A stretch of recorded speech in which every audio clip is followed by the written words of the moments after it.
Hello, friends. Cody here with Reader Asset Management. I've had several of our owners reach out over the past several months and ask about our in-network property sales program that most of you have probably seen come through your email periodically over the last several years. So I decided to create a quick video for anyone that is thinking about selling because we can save you a ton of money in commissions if we're able to sell it within our network.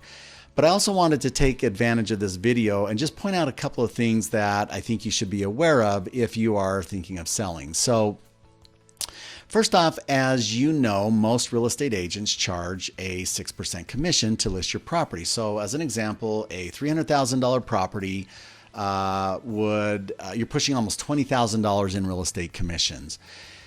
So for us, if we're able to sell it within our network, we charge 3%. So using the same example, you would be under $10,000 versus $20,000. Now, the only caveat is that we would be acting as a limited agent for both of the owners, that is the buyer and seller.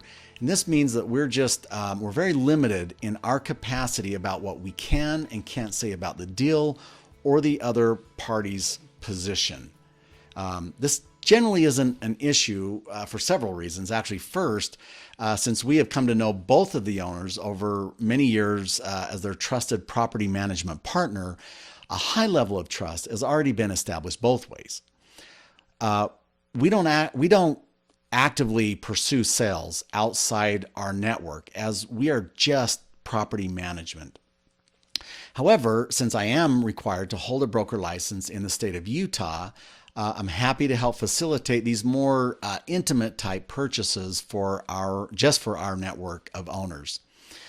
The second reason that limited agency hasn't been an issue is that the price has already been determined, and that's based off of not only the income and market analysis, but also taking into consideration that the seller is paying a discounted commission rate and is factoring that into their asking price.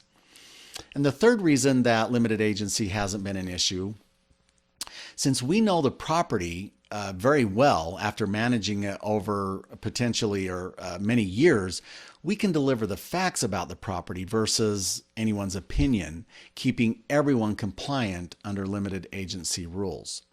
So why do we discount, especially in such a hot market like we're in right now? And the answer is threefold. First, there's a high likelihood that we will retain the property management, and any discount given will be earned back over years of service to the new owner of the property. Second, the work that goes into preparing and gathering all that information for the listing for us is very minimal because we already know everything about the property. And in fact, much of the time we know more about the property than the actual owner does. The third reason that we discount is we cut down exponentially on showings, open houses, all the looky-loos out there, because we're just dealing with our very concentrated market of ready buyers that we know and we trust that they can close quickly. So now the cautionary part of this video. If you decide to sell, I would advise you to consult your accountant prior to starting the sales conversation. There could be huge tax implications if you sell and don't reappropriate those funds correctly and do it within a very strict timeline. This is commonly referred to as a 1031 exchange, and it goes way beyond the scope of this video.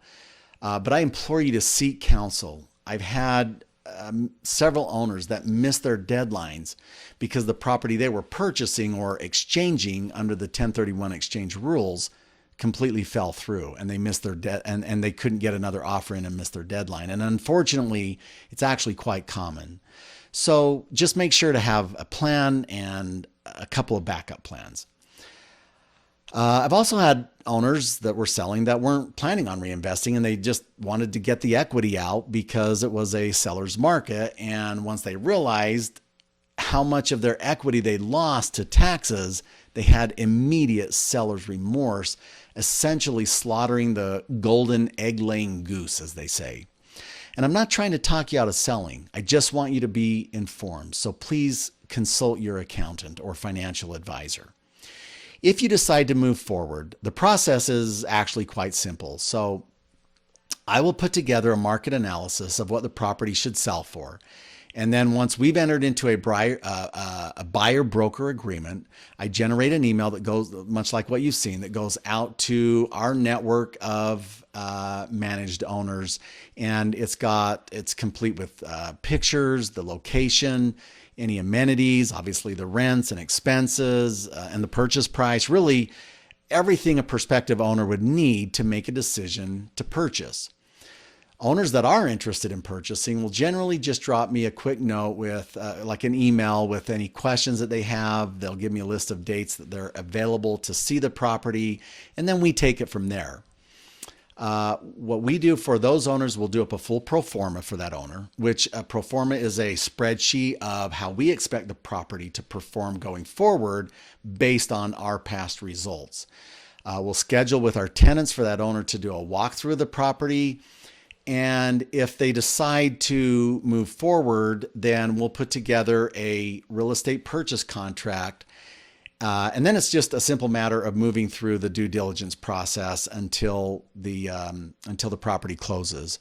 So historically, the change has always been seamless when handled in network. And in fact, the tenants don't even know that it's even happened, because we were their primary contact before the sale, and then we continue as their primary contact, so they don't even know that it's happened.